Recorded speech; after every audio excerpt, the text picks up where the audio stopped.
You have the distance to the seal right now? 192.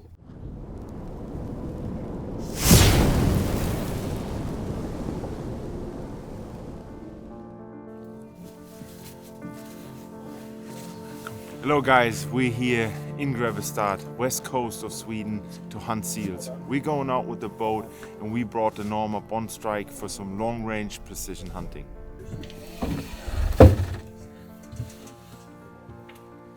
So we have a couple of, we can have a couple of gray seals in the area.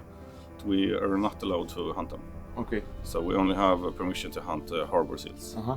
Harbor seals are a little bit smaller, or a lot smaller, than the gray seals.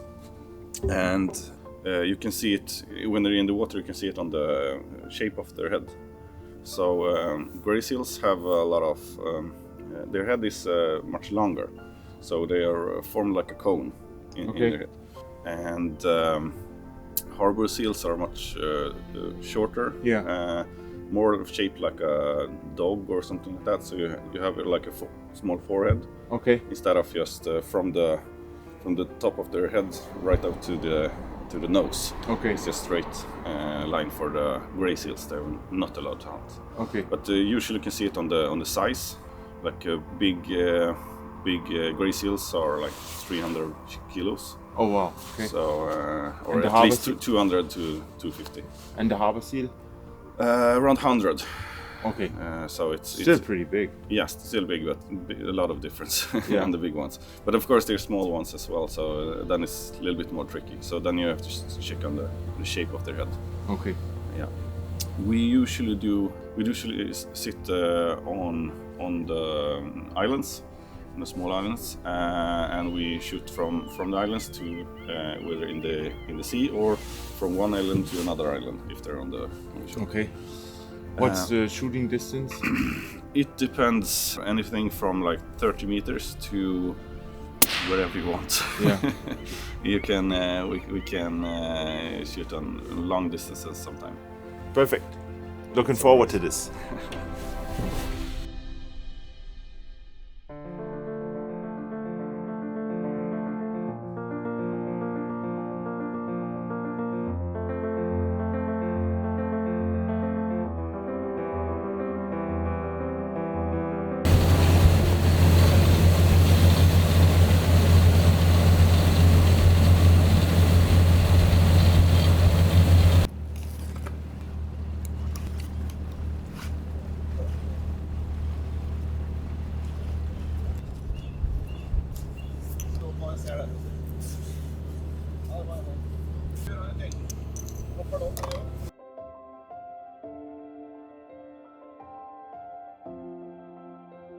My name is Simon, and I'm a seal hunter, and also the 5th generation of fishermen here in the west coast, Sweden. Okay, 5th generation fisherman, that's quite some time. Yeah, it is. So your grandson are of the first fishermen in your family.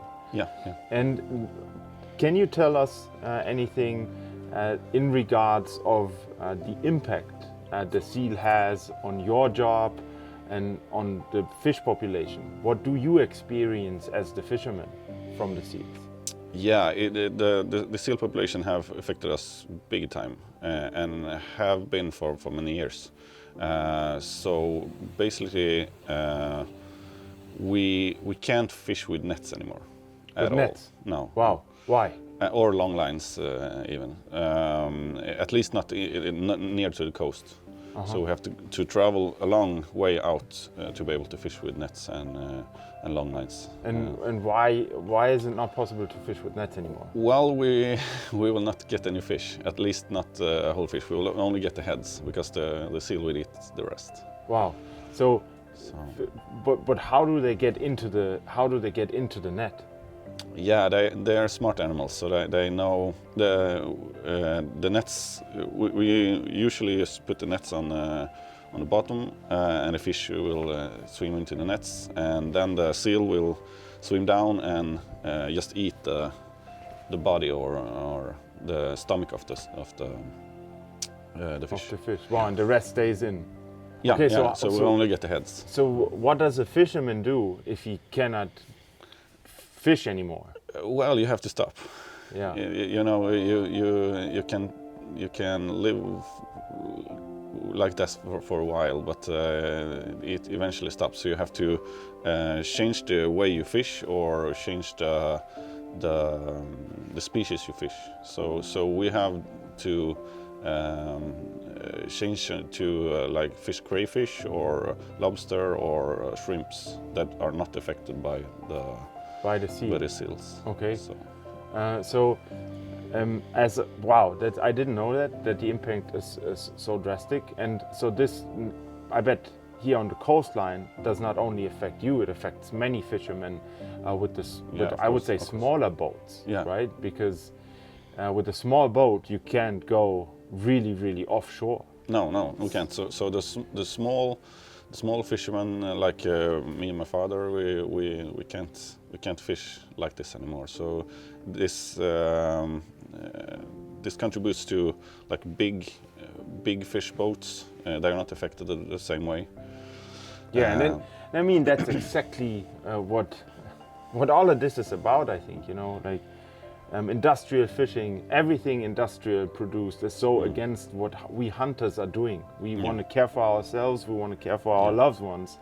And if you have a small fisher boat, and then you will not produce for the big chains out there in the world. You produce for yourself, your family, and for the local markets around you. Yeah. And if this is taken from you, then of course everything is thrived basically to those mass production stuff we are so against, right? Yeah. So the small scale fishing here in Sweden is definitely affected by seals.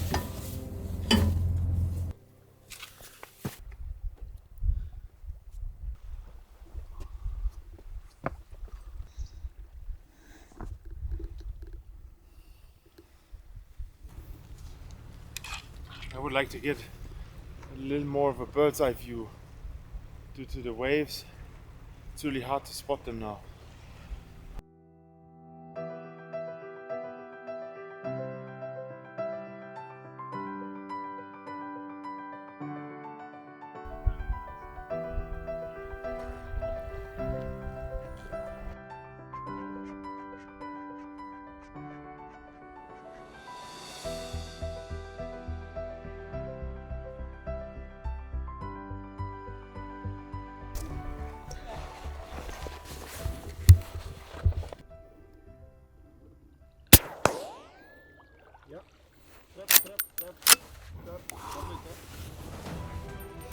Yes. Nice. Clean shot.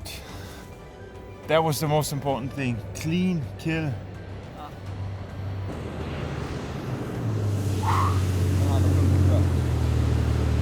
That was a pretty difficult situation.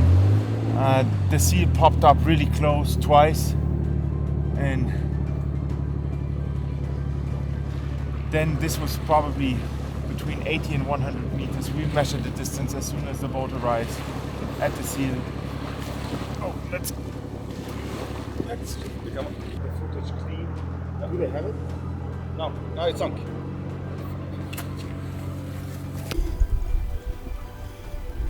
Hey, did you find the seal yet?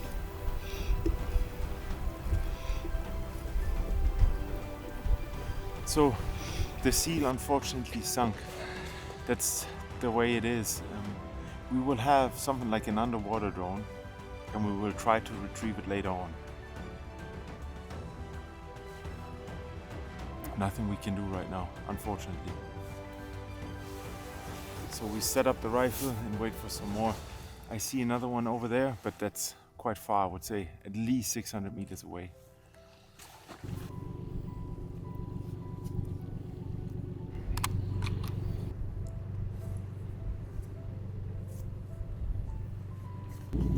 So we have another seal over there, still too far, 242 meters.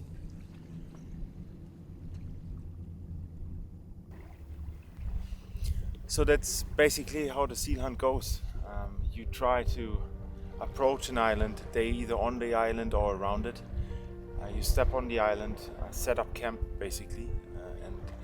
then they are really noisy and they want to check out what's going on, so they come pretty close, and then you have to decide whether you take the shot, whether it's in an ethical distance, I would say. It's not as easy as it seems. It's a very small moving target. Now the wind picked up, so you have to calculate this as well. Ready? Yeah. Almost. Yeah, there it is. Yeah, yeah. Over there. Yes, this is one of the drones we're using for picking up the seals once they're on the bottom.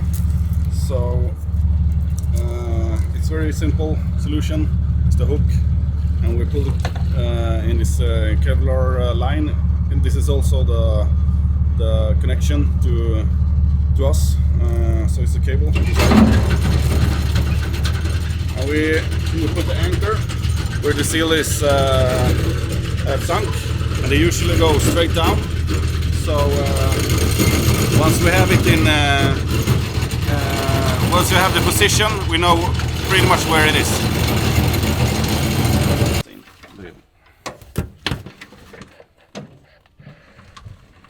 Seal retrieving submarine.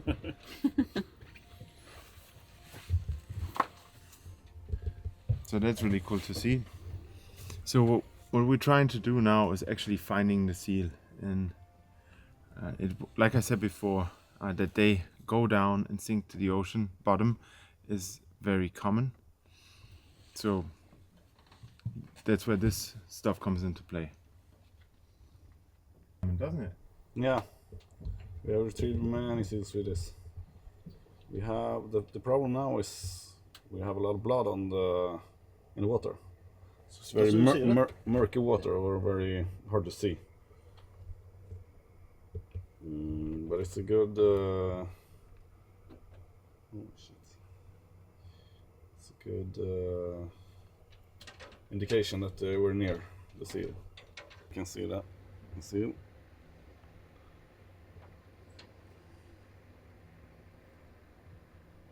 As you can see, the blood around it.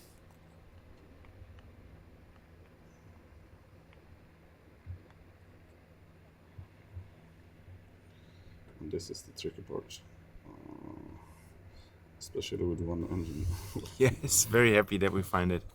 Really good. Now the submarine has a little hook in front of it, and we try to puncture the skin and get the seal up. Kommer det någonstans nu då? Nu känns det vet du. Jag ska se.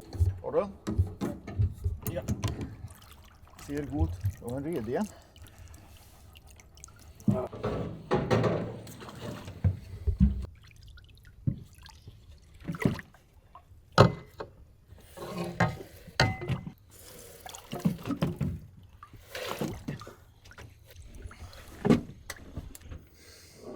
Wow, heavy. Nice one. Yeah, it's a big one. Heavy. And the fur is absolutely beautiful. So my first harbor seal. Really happy about this. Of course, we're coming with mixed feelings to this, but I've already learned a lot why this is highly necessary, not only for the environment, but also for the seal population itself. The animal looks absolutely beautiful, and of course I've never been this close to a seal. I underestimated the size and the weight of those guys, and I'm totally looking forward to continue this hunt. Maybe something about the gloves, why I'm wearing gloves. We learned that they have some kind of bacteria, and if you have any cuts or open wounds on your hand, then those bacteria can become quite painful. And of course we would like to avoid this.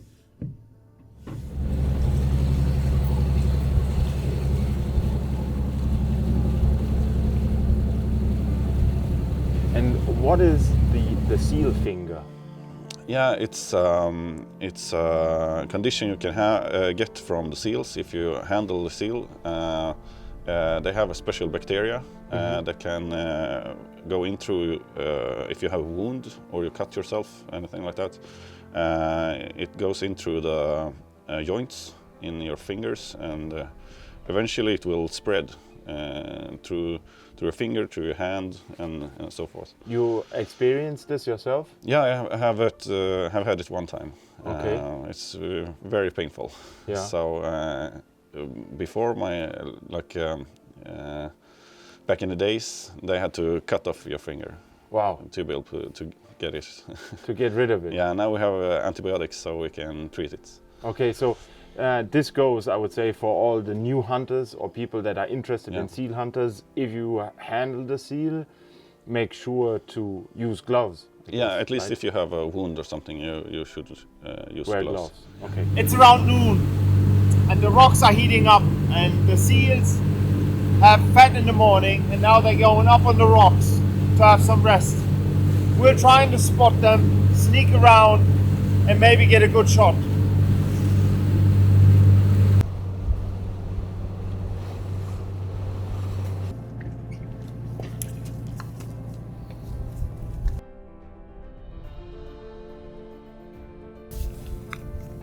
So one seal just popped up, but as soon as we measured the distance, it started to dive again. So we have some tumblers passing by. Sweden shows its beautiful side, really nice.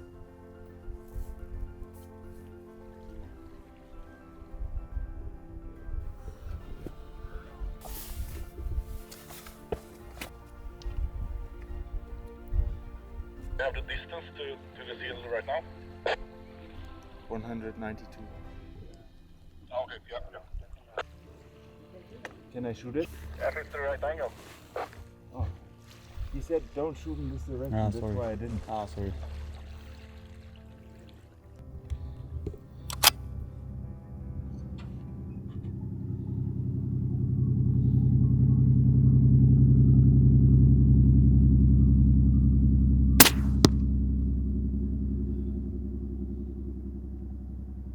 Hit.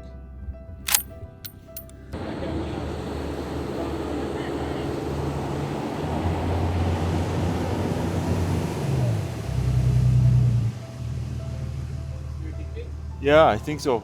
The sound was pop for the head. And I was good on it. Är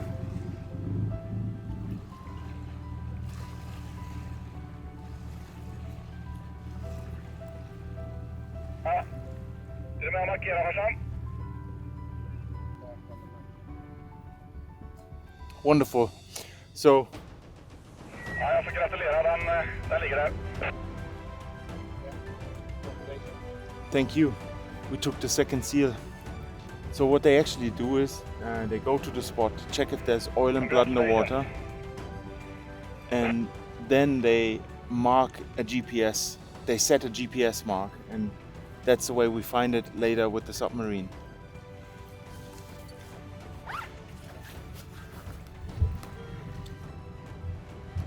Thanks a lot.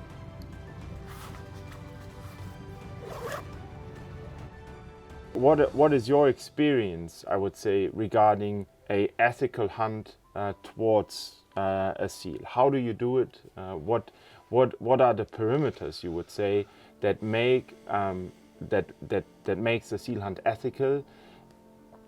And do you find, like, are there many wounded seals when you take out hunters or when you go by yourself? What is your experience with this?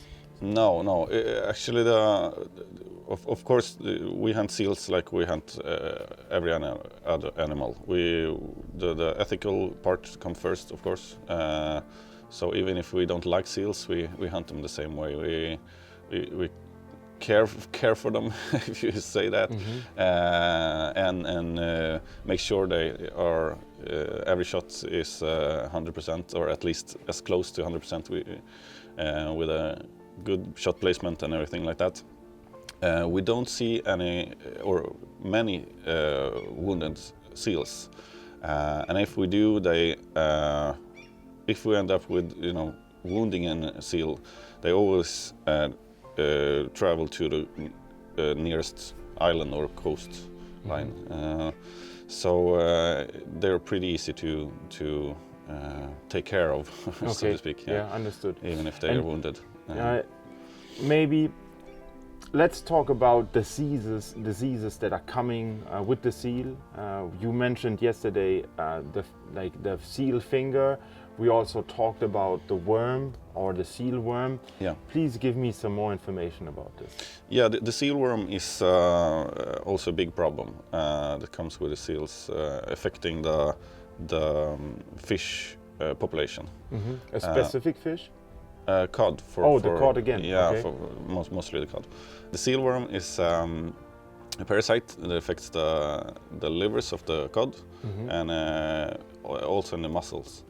And it's a parasite that needs the seal to be able to thrive. Okay. So if you have seals, you have cods with the worm. Yeah. So the cods that are not eaten by the seal are affected by the seal worm. Wow, which doubles the impact. Yeah, it doubles the impact. So, and they are not able to reproduce if they have the seal worm, because they will be very skinny. It looks like a worm itself. You only have a big head with a thin body. And that's how you recognize if a cod has the parasite inside. Yeah, and it's also uneatable because the meat and the cod will be full of worms. What we will do now is we go on land, looking for a flat surface right now, and then we try to drag the seal up there, skin it, and take the meat. And maybe if we're lucky, we see some seals incoming.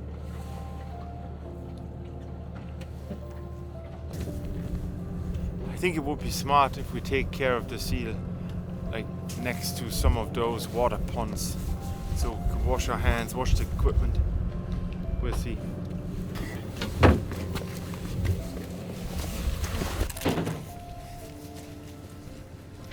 Okay, so Simon, our guide, just gave us these pants. I'll wear them. He said you better do it. The fat right now won't smell from the seal, but he said in 2 days it will be really horrible. So I totally trust his experience and slide in those ones.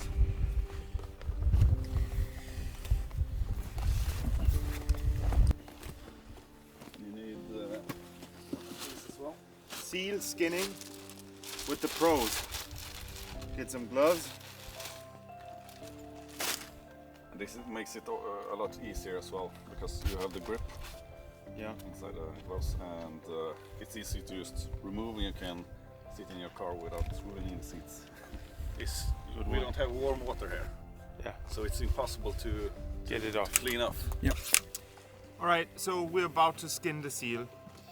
I look like this because the fat is really aggressive and sticks to your clothes. So once it touches the clothes, you can basically throw them away. Of course, we don't want that. I've learned today that skinning a seal is actually not that easy as you might think, because you will do it the other way around. You basically skin every other animal. If you skin a deer, if you skin a wild boar, you try to leave as much fat on the body as possible. Here's it the exact opposite way. So you try to leave as much fat on the skin as possible. But Simon, let's talk about this real quick. What are the main steps we are doing right now? Yeah, basically it's like a beaver, pretty much. So we skin, start by cutting the head? Cutting the head, or cutting off the skin where the head is. And we cut around the fins here and in the back, and then we just... Okay, so around a deep cut or a light cut? Deep cut. Deep cut. And all the way through. And okay, so basically at the here where they start. That's where we usually pull it out a little bit and cut here, so you save a little bit more of the skin. Okay. Yeah. So, and then when we come to it, we push the front legs or front fin inside, and we just start cutting around. Understood.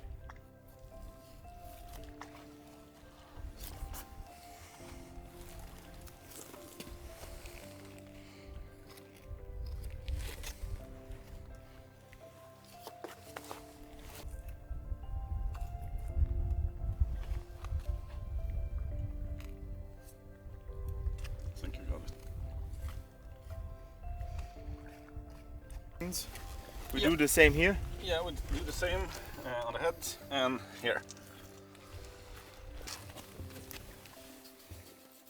Take care of the seal skin for me. Yeah.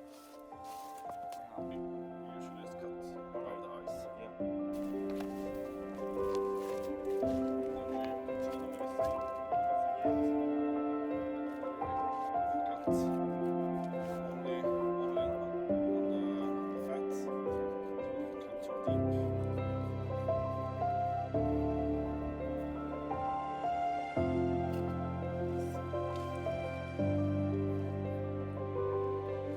So, and this is what I meant at the beginning. We try to leave as much fat on the skin as possible.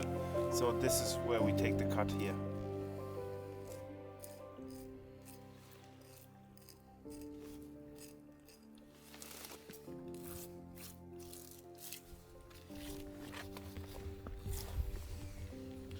Yeah, I will start on this side again, so you can just hold it like that. Yeah. Almost like dark perfumes here as well. So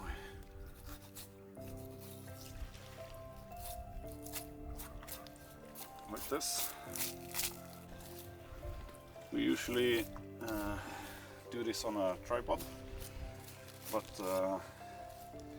today we're lazy. We didn't want to. So And what?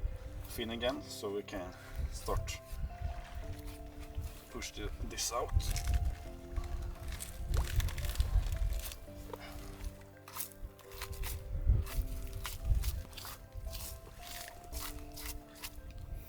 There we are.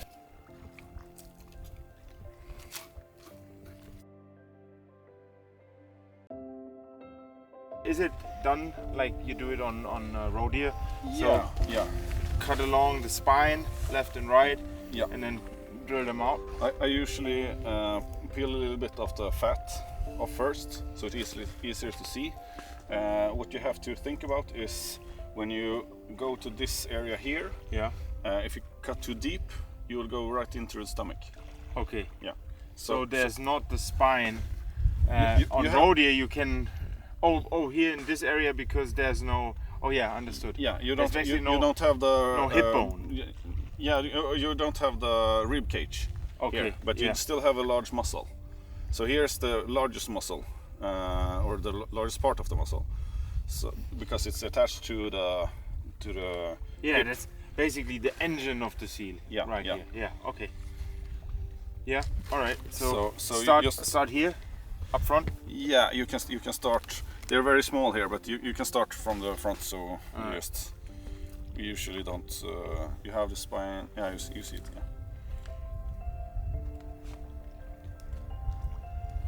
Jesus. Wow, the meat looks so dark, Yeah. almost black.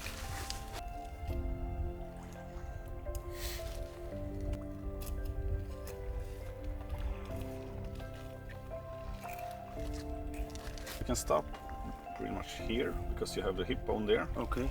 So this is the. I usually do like a cut here. Let me check the bone. Can you feel the Yeah, this. spine? Yeah, this bone Yeah. here. So you can go down a little bit more, and then you have to go out.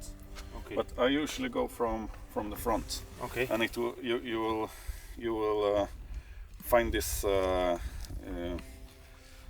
space between the stomach and the muscle.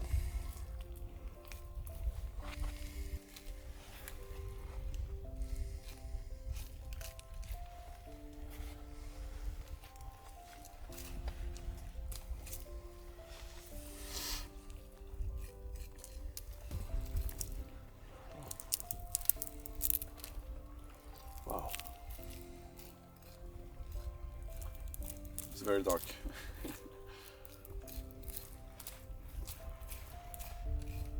So very, very dark. Never seen any meat close to this. Doesn't smell bad at all. Has no smell to it actually.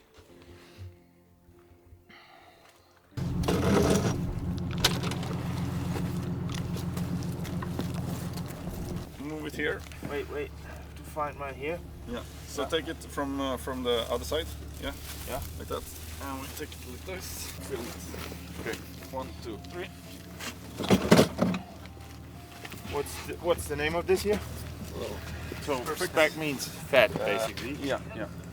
So the fat board. Låt den ligga så va? Fat board because probably, well, I can only assume what happens now. Probably take a sharp knife and now try to skin the fat down. So now we will remove the fat from the skin and we use this knife. Name of the knife is the ylu. It's a traditional knife used by the Inuits. And now he'll show us how to skin it. Please go ahead. Okay, so we start off by cutting a little bit like this. So not all the way through the skin, but just like this. And we use the weight of the fat Itself, okay, yeah, smart. So it helps us. It's important to use the right edge. Like it's only one edge blade, so Okay. and then we do it like this. And Okay, so you scrape the fat off the skin. Yeah. Yeah, like that.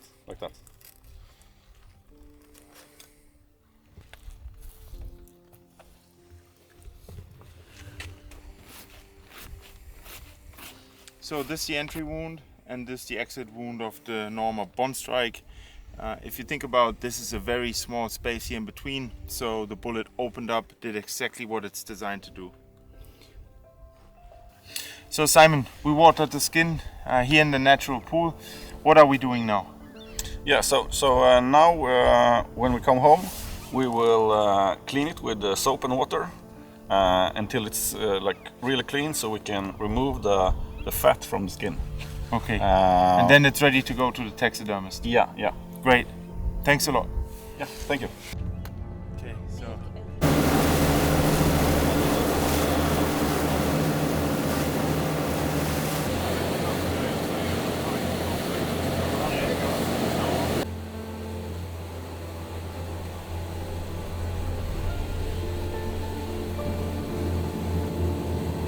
a fantastic day comes to an end. We've been out on the water all day, and I have to say, seal hunting was something completely new to me. I usually go out on a boat for fishing, but doing this with the rifle, landing on shore on islands, deserted islands, stalk them and look for seals is something absolutely unique and fantastic. I had a great day. I hope you enjoyed the adventure. Guys, if you like videos like this, please consider subscribing to the NORMA YouTube channel, give us a thumbs up and drop a comment. This helps us to produce videos like this for you, so stay safe and keep on hunting.